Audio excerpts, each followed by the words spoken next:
early award winners in the NFL. This list, it's going to get interesting. I had to sit here and think for a while, especially between MVP and Offensive Player of the Year. How many times has the MVP, obviously a quarterback, transitioned to Offensive Player of the Year? Because I really wanted, we'll say our MVP first because we kind of did this last week. Joseph Dwayne Burrow the third. I did have it, Jaden Daniels, and y'all know I'm big on not putting a rookie/sophomore quarterback in my top 10 quarterbacks just because the sophomore slump is real. The NFL goes out there, they finally get all the information they need on you. They can game plan for you over a whole offseason. They can game plan better for you the week of. So will Jaden Daniels have a sophomore slump? I don't think it'll be as crazy as other people in the past just because he's a very he's just an amazing athlete. He can run the ball. He can throw the ball. He's very unpredictable, might I say. But Joe Burrow, one of the best wide receiver cores in the game, one of the best quarterbacks in the game. I think he's going to go out there. I think Joe Burrow would have won MVP last year had they won one more game and made playoffs. I think that is everything it hinged on. I don't think it should have mattered. The defense was just so bad.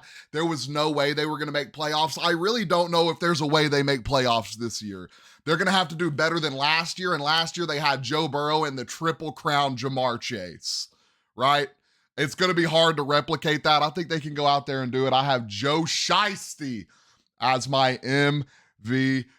On to our Offensive Player of the Year. I wanted to do Joe Burrow and I wanted to do Jamar Chase again, but I was like, there's just no way 2 years in a row, right? There is a way. I just don't think it's going to happen. I think, is this hair? Like, that is bothering me. I think Jamar Chase is going to go out there and be great. Do I think he's going to be a Triple Crown winner again? Only time will tell. But my Offensive Player of the Year is a guy I think going into this year, he's going to get more snaps than he's got in the past few years. I think he looked absolutely dominant when his running mate went down towards the end of last year. And I think he just took over and showed that he is one of the best X factors in this game currently.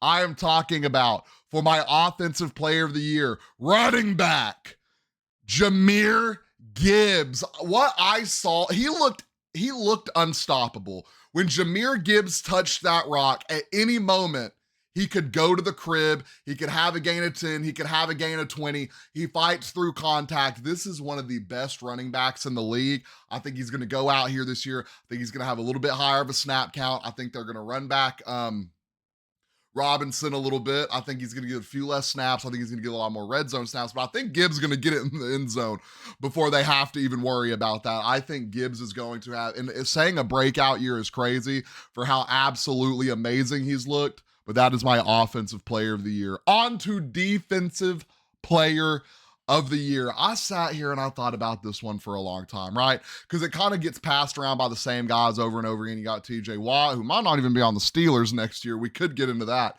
TJ Watt. You have oh my gosh, you have Miles Garrett. I almost said Miles Turner. You have Miles Garrett. Just passed around the same guys over and over again. Micah Parsons always in the conversation. A guy that I don't think gets enough love. High motor, absolute dog. You see him get double, triple teamed all the time. Defense kind of coming together. Offense kind of coming together. If the team can get a spark, I can see this man going out there and putting on an absolute clinic. And I want to say my Defensive Player of the Year running up was Nick Bonetto. Hope I said that right. Probably didn't. I just didn't feel like the Broncos were, they won it last year, right? I didn't feel like they were going to win it 2 years in a row.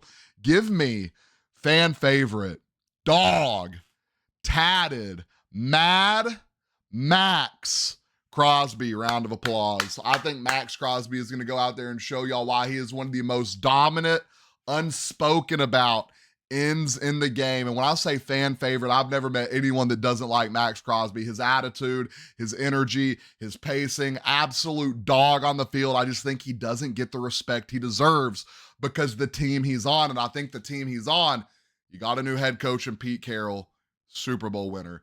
Geno Smith, is he going to take you to the Super Bowl? Probably not. Is he a great bridge quarterback? Absolutely. Ashton Genty. Offense going to keep the defense off the field a little bit more, letting them keep the energy going, letting Max Crosby go out there and wreak absolute havoc.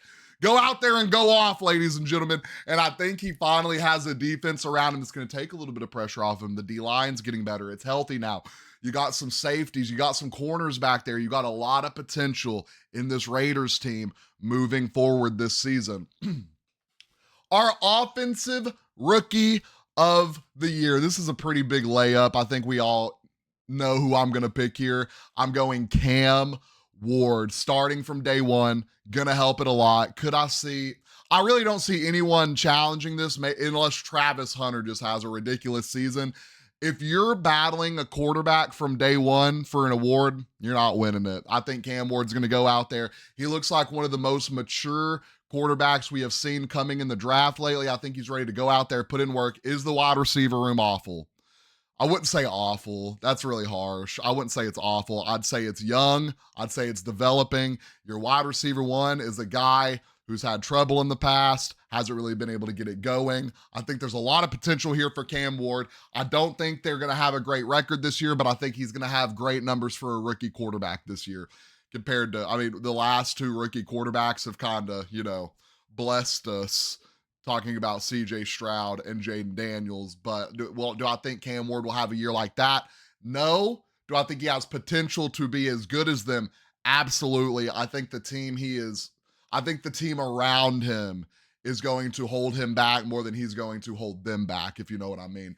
Next, our defensive rookie of the year. I'm going with the guy who is on a team that needed pass rush so desperately last year. A team I had winning 11 games. I think they went like 5 games without getting a sack, pressuring the quarterback. It was a stint that was absolutely sickening. Give me James Pierce Jr. sending the Falcons some much needed help they just deserve at this point. They got to go out there. They got to get something going. They went and got 2 pass rushers. I think you're going to do amazing things for this team.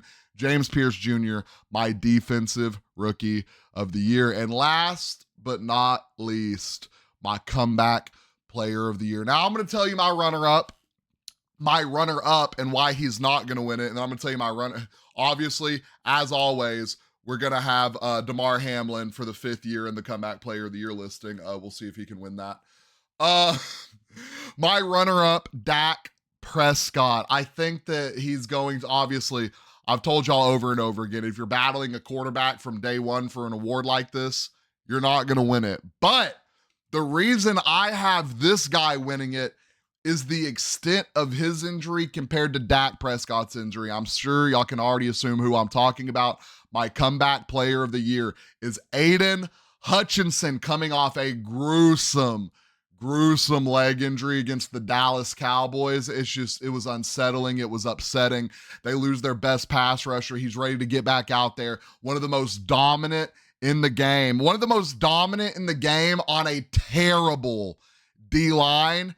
You don't see that often. You're special when you have a bad D-line and you can be out there dominating like he was. You love to see it. I think Aiden Hutchinson, just because the extent of his injury, what it was, and if he comes back and dominates, I think they're going to give it to him over Dak Prescott, just because Dak's injury was kind of, a little nitpicky injury. So I think it's going to be Aiden Hutchinson.